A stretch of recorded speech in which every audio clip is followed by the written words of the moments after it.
Let's talk about us.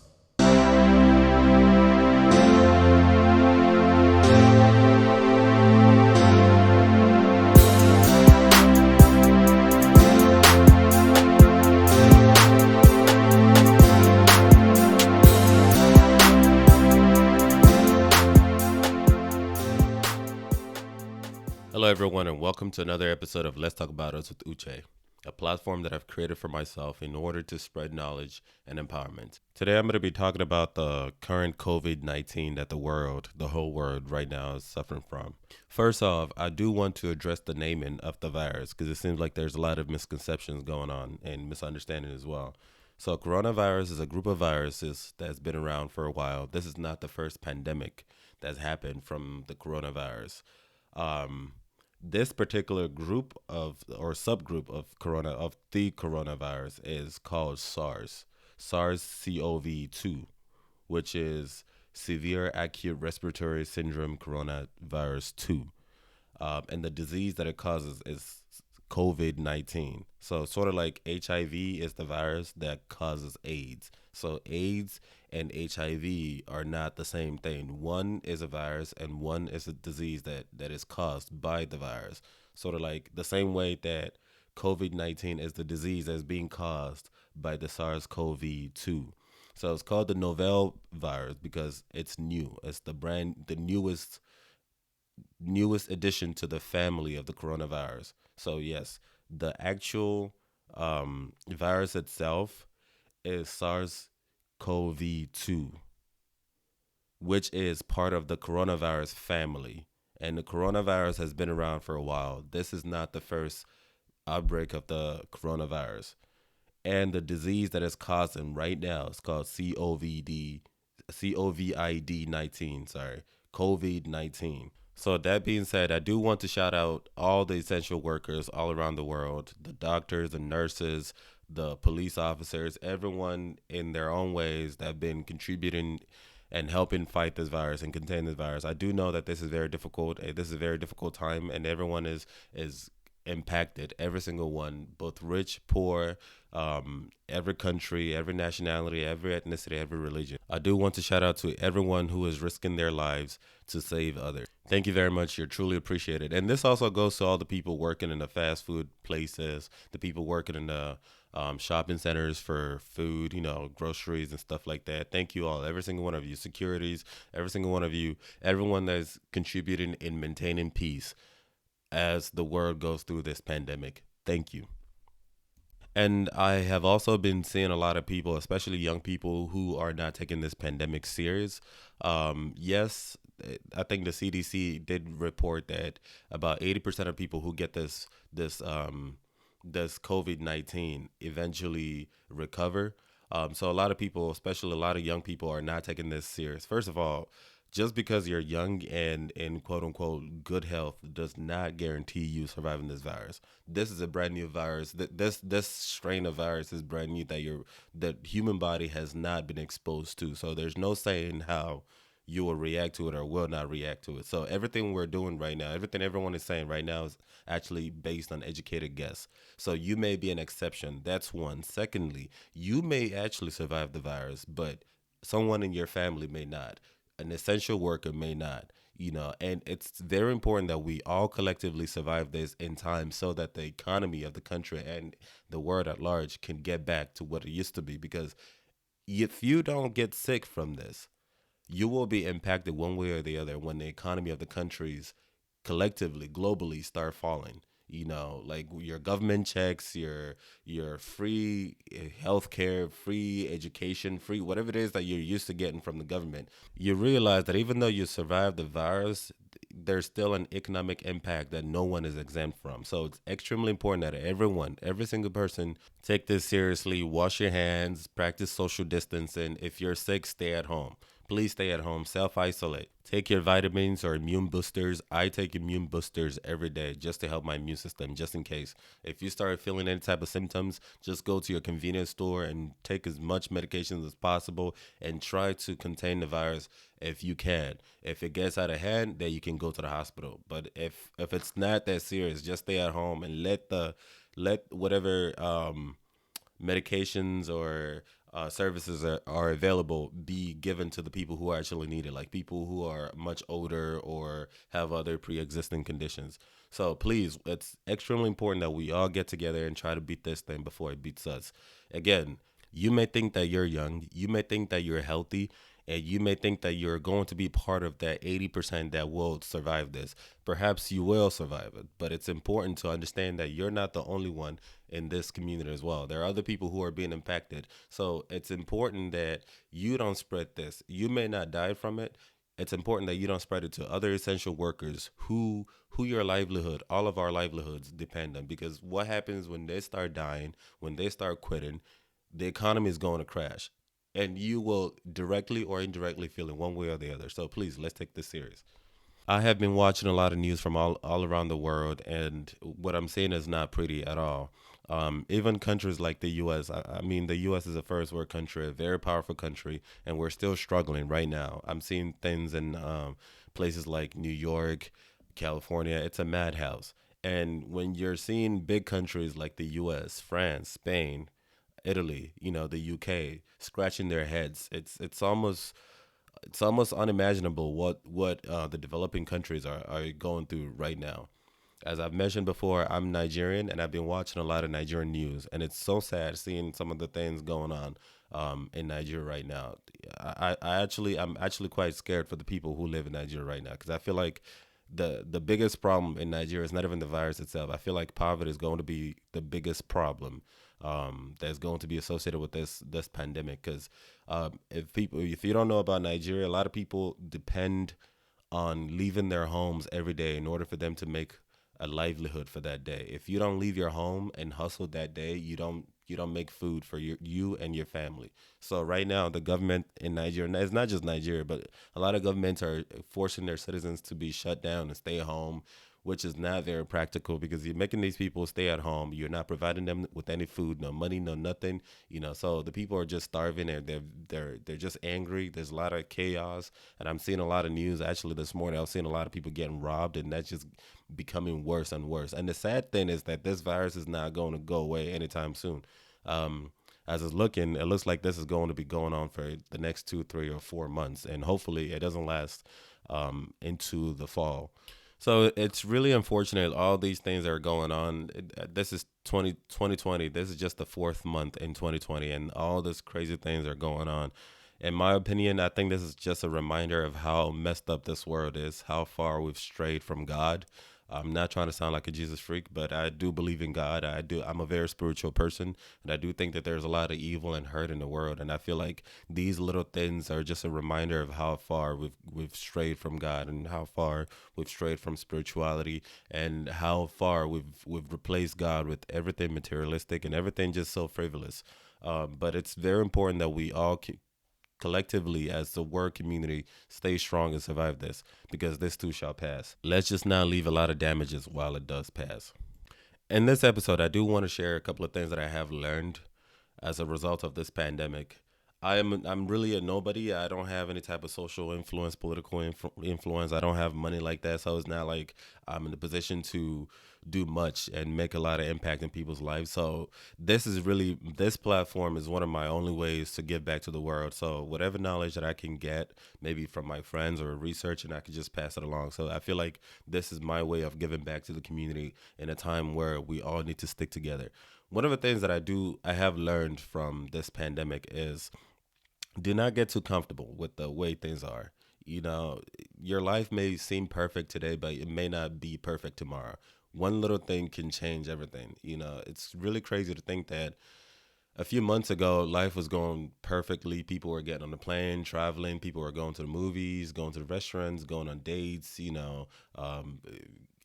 Proms were happening, graduations, birthdays. People were just living their normal lives. And fast forward to a few months later, and none of those things are possible. People are literally just stuck at home, and people are losing their jobs. A lot of people can't pay their rent. I think I was watching the news the other day. It said that over 30% of Americans were not able to pay their rent this This is just crazy. Most people did not imagine that their lives would be so shaken up so drastically the way it has. So it's very important to, I'm not saying, I'm not trying to fear monger, and I'm not trying to, have people on the edge of their seats, but I think it's very important to not get too comfortable. Always plan ahead. Think about the future. Yes, right now, life may seem perfect right now, but it may not always seem perfect or be perfect tomorrow. So it's very important to think ahead. I like to think really far ahead. I like to think 5, 10, 20, 30 years ahead and make plans. I'm the type of person that likes to make plan A's all the way through Z. I don't just make plan A and B. Maybe the anxiety in me or the paranoia in me just doesn't let me rest without making a lot of plans to make sure that I'm well covered. That being said, it's important that people save. I talk to all my good friends about this and my family. It's important that you save. It doesn't matter how much you make, but always make sure you put money aside in case of rainy days. I remember reading somewhere that you're supposed to have at least 6 months rent in your bank account or your savings account or something like that. But it doesn't have to be just 6 months. The more the better, of course. But it's the most important thing is that you have money set aside just in case of rainy days. Make sure you have enough money to take care of yourself. Make sure you have enough money to pay your rent or your mortgage in case you lose your job, in case your life gets shaken up by maybe loss of loved one or a health problem or something like that. You can always bounce back. That way you don't have to depend on loans or family all the time. Those are blessed. It's a blessing to have those options, of course, but you don't want to you don't want to just run to be that person who is always dependent on family or friends at all times. You want to be as independent as possible. So the only way to do this is to make sure that you're well grounded, you're well covered, save up. If you make $1,000 a month, make sure maybe you can put $20 away or $50 away into a savings account and just discipline yourself, stay disciplined, and make sure that that money is just only designated for emergency. The second thing that I have learned as a result of this pandemic is what you do for a living does matter. I remember when I was in college and I saw a lot of students that would pick one major and then 2 years later switch to a different major and then switch to a different major, and then these students would end up staying 4, 5, 6, 7 is I actually remember one student that stayed there for at least 10 years, and this was a community college. I do agree that while it's important for you to take your time to choose what it is that you're going to be doing for a living, make sure you choose something realistic. Seriously, do your research, ask questions, interview people who have the same career that you're aspiring to follow. Research to find out how much money they make for a living. And I do understand that money is not everything, but money definitely is very important. It's important for you to know if that amount of money is something that you can work with. You're going to have a spouse, you're probably going to have a family, children. Are you able to have the kind of life that you dreamed to have as an adult with that kind of income? Do your research to find out what a daily routine for that kind of career is. Is this something that you can see yourself doing? Is it a type of career that you're going to be really excited going to work in the morning, on a Monday morning? Is it a type of career that you're going to be extremely excited that it's Friday, because you don't like the kind of job that you're going to be doing? Remember, a career is something that you're basically going to, do for the rest of your life. So if you don't like it, more than likely you're going to be stuck with it. And unless if you want to start all over again, which means that you're probably going to spend a lot of money out of pocket and probably spend a lot of time that you may not necessarily have, especially when you've gotten much older. Another thing that I did learn from this is that who you work for matters. A lot of people are being laid off, and it's very unfortunate.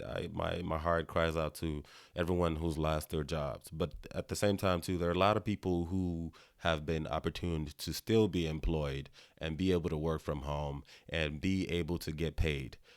A lot of that has to do with the type of job that you do. I do understand that there's a lot of jobs out there that you're not necessarily able to do from outside the site, that you actually do have to show up in person. But ultimately, who you work for matters.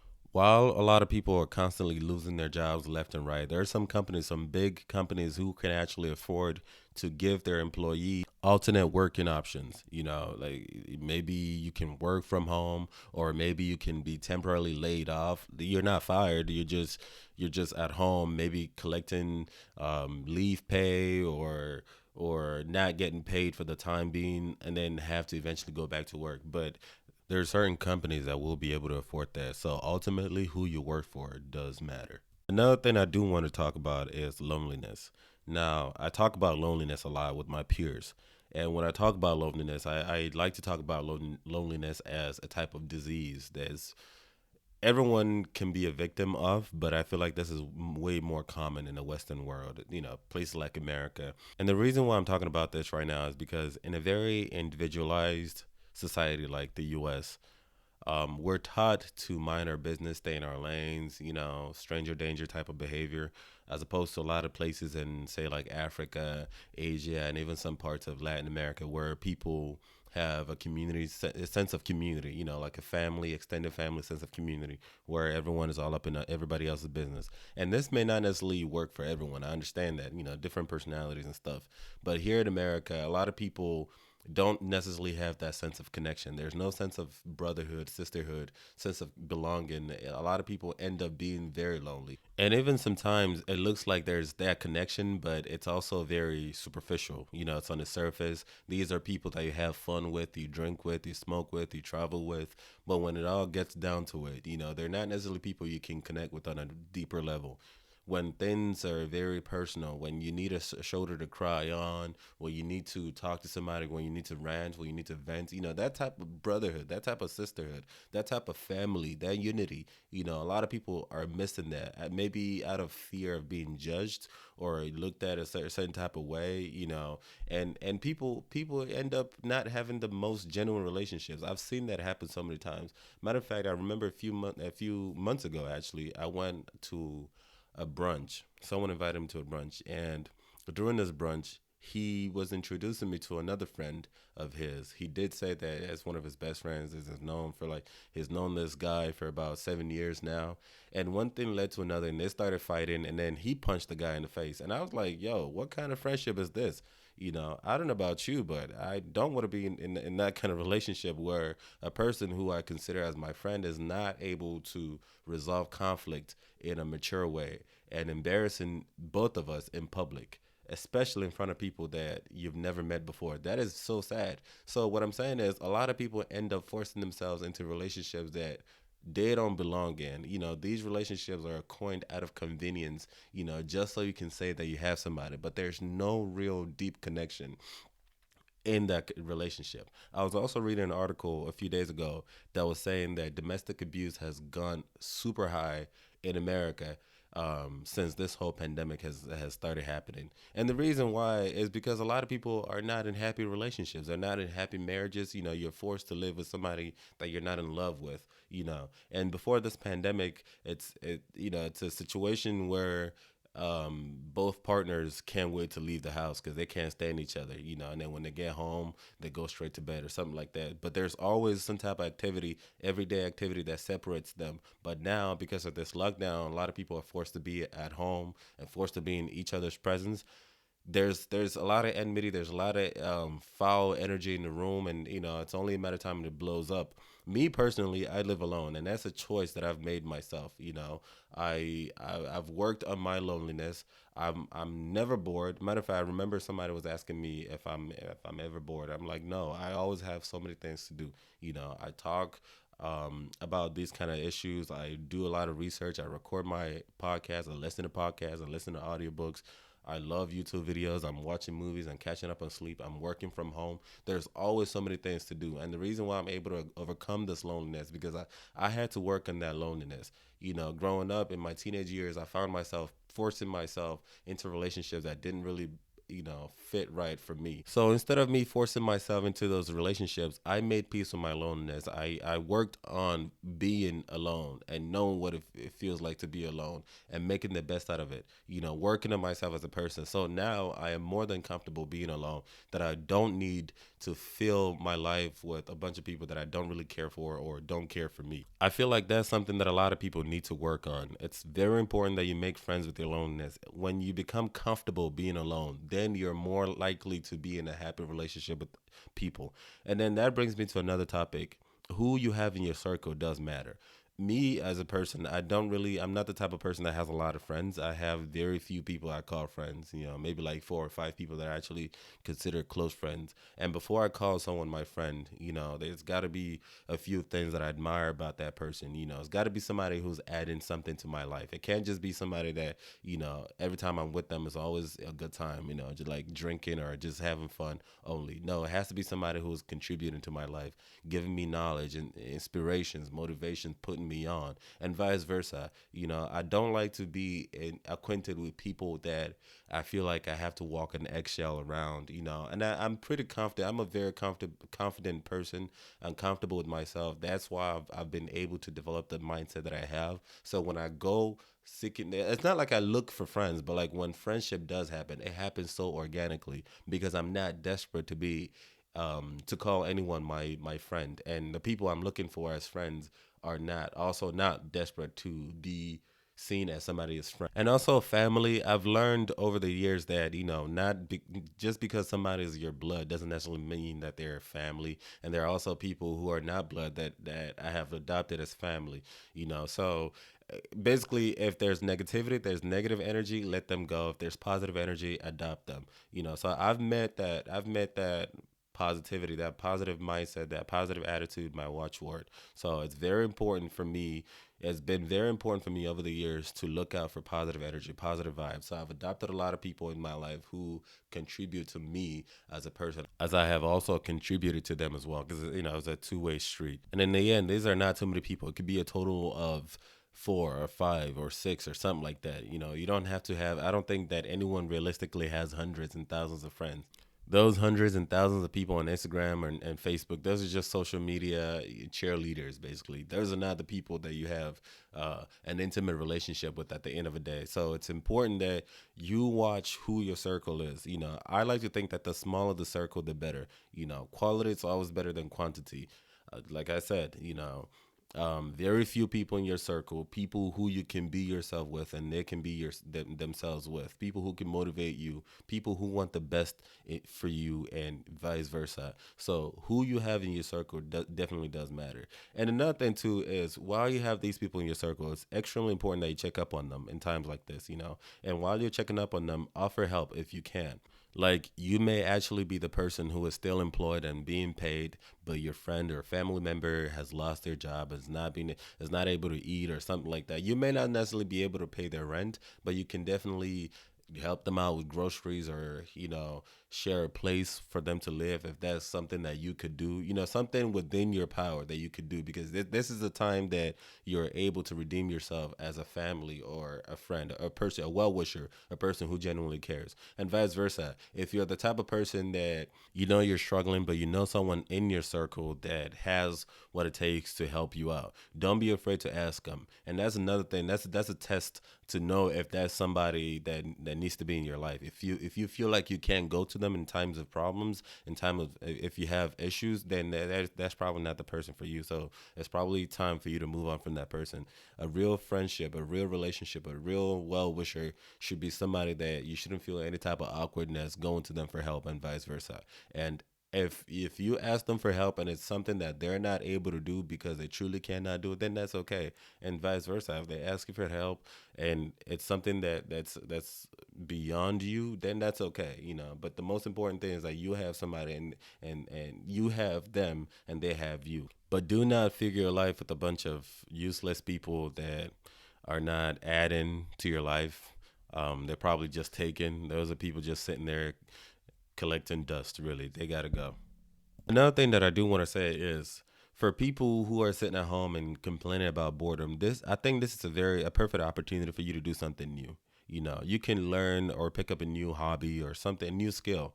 Preferably something useful that can help propel you to be a better person, maybe personally or academically or professionally, something like that. One of the things that I always encourage people to pursue or learn how to do is cooking.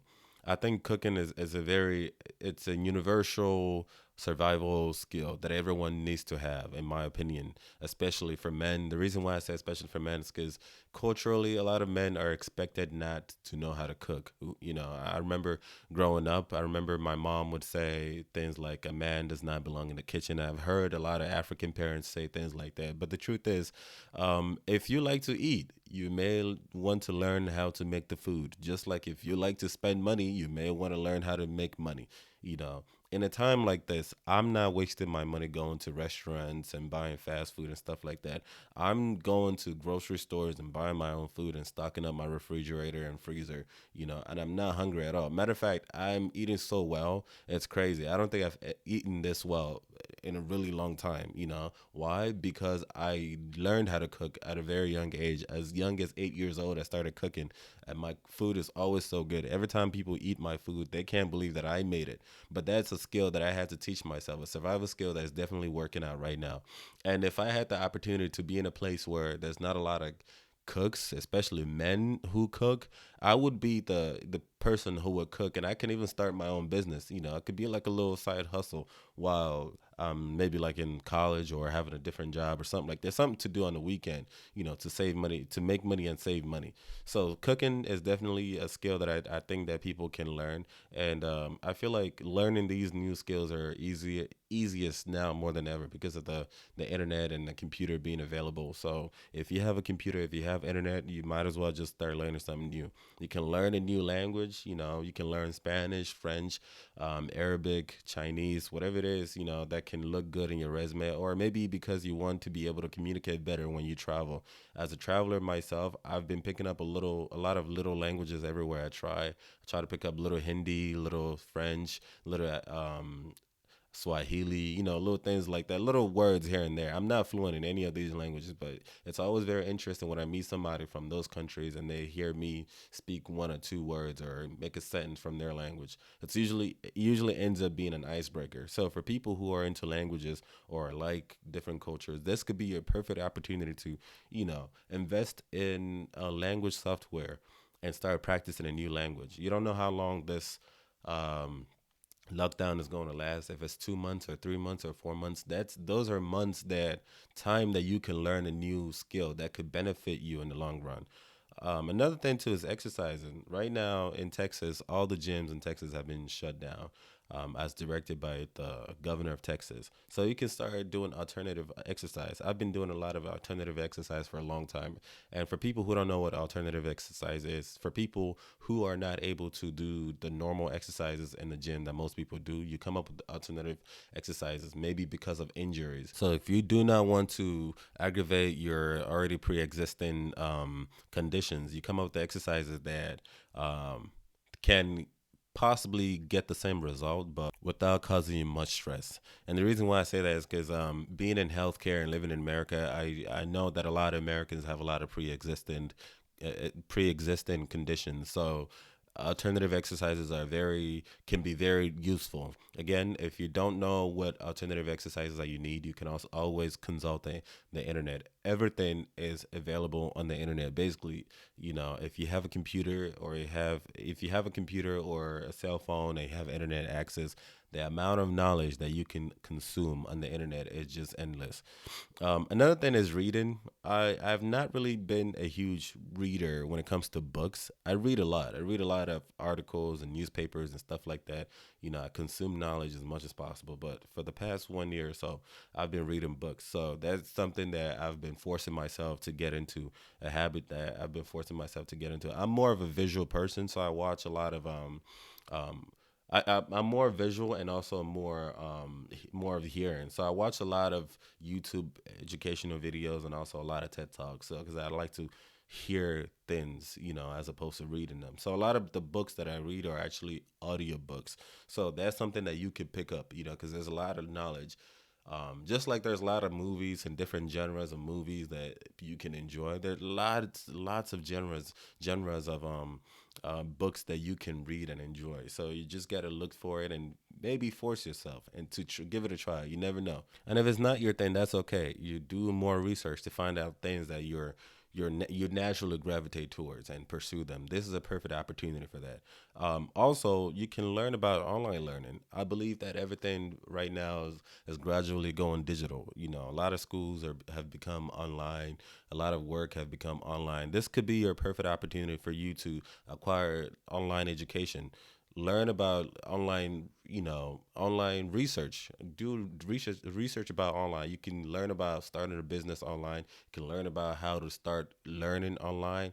Learn about how to take a class online, or perhaps it could be a family member, maybe an older parent or older sibling or older aunt or uncle in the house who is not very familiar with the use of the internet or the computer. This could be your opportunity to teach them how to surf the internet, how to go online, how to research things, how to find things for themselves, how to pay their bills online without having to drive across town. Little things like that. So the internet is a very powerful tool, and unfortunately, I feel like a lot of people don't use it to its full potential. I don't even think I use it to its full potential, but I'm always constantly researching to see how I can utilize whatever it is that I have to get what I want.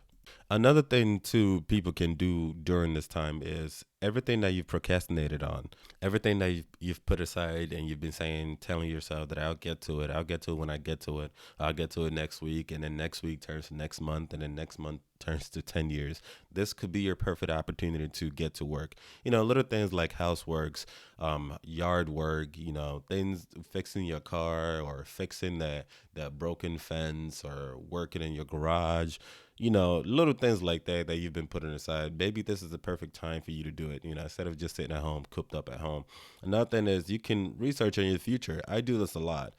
Maybe also out of paranoia, but I'm always constantly researching in my future, trying to find out information on how I can grow. Maybe you want to go back to school, you start doing research on how you can go back to school, start looking at schools around in your area, or um, things that you want to study in that school, or how you're going to pay for that school, financial aid, loans, and stuff like that. Researching career path that you want to follow, or how you can improve in your current career right now, or maybe you want to change to a different career. Start doing research, things that you've been thinking about doing, or you've been telling your homeboys and your homegirls, oh, I'm thinking about doing that, I'm thinking about doing that, but you never really get to it. Perhaps this is the perfect opportunity to do things like that right now. Get on the internet, open your computer, and start researching. And also, this is a perfect time to start studying for tests. For people looking to take the SAT, the MCAT, the GRE, the LSAT, whatever you want to call it in your country. This is a perfect opportunity. You can order flashcards, order textbooks on Amazon or eBay or whatever it is. Matter of fact, I do think that there are electronic versions on some of these websites. I know check.com has some electronic books and stuff. Even Apple has electronic um, books that you can study to help prepare for tests. So this could be a perfect opportunity. Make it a goal. You wake up in the morning, Monday through Friday, or you can do Mondays, Wednesdays, and Fridays for math, and then Tuesdays, Thursdays, and Saturday, whatever it is, for a different subject. But this is a perfect opportunity for you to be disciplined. You don't have anything else going on, so you might as well get busy. So if you're sitting at home complaining that you're bored, it is your fault because you're literally wasting time. This is a perfect opportunity for you to get busy and do something with your life. Another thing too is during this pandemic, it's important to know that while you may not necessarily have the best outcome, you are better off than somebody else. So this could be a perfect opportunity for you to give back in any way possible. There's somebody else that can use whatever that you have to offer, and this may not necessarily be in the form of money or food or whatnot. Even though those could be appreciated if given to the right parties, like I'm doing right now. This is my platform that I'm giving back, because I'm pretty sure whoever is listening to this right now could be inspired or know someone who can benefit from this. This is my platform, my own way of giving back, and hoping to motivate and inspire somebody. I'm able to do this because I have internet. Once again, the internet could be a very powerful tool. You can find out information on who needs food, needs clothing, needs money. You can help somebody out. Like I said, starting with your close circle, the people in your circle, your friends, family, the people who you love and they love you back, the people who you respect, the people who are your ride or die type of situation. And if you don't have those kind of people, it's very important for you to start making real plans on having those kind of people in your life. So yes, look for a way to give back to the community in any way possible. Again, it doesn't have to be food, it doesn't have to be money, it doesn't have to be materialistic. It could just be as simple as being supportive, being there for somebody while they're going through whatever it is that they're going through. Because right now, mental health issues is off the roof. So you could be a shoulder for somebody to cry on. And while we're all social distancing and staying at home, it's important to know that this pandemic will eventually pass and life will get back to normal. How normal it will get back to is really dependent on how serious we take this problem right now. But when this pandemic is over and we go back to normal, I like to think that it's very important that we don't forget what this is like right now. It's important that we don't forget all the things that we've learned about ourselves and about the world, and act accordingly in preparation in case something like this repeats itself. It is extremely important to remember that the human race is fragile. You know, I keep saying this all the time. We're so fragile. We don't control a whole lot of things. It's very easy for us to think that we have control over our lives, but the truth is we really don't. The amount of things that we actually have control over are significantly negligible compared to the things that we don't have control over. So it's important to stay true to ourselves and make every second count. This is the end of this episode, and thank you very much for making it this far. Please follow me on Instagram at Let's Talk with Uche, and please feel free to send me an email at letstalkwithuche@gmail.com for support or advice. And also check out my website at letstalkaboutus.org. Until next time, thank you.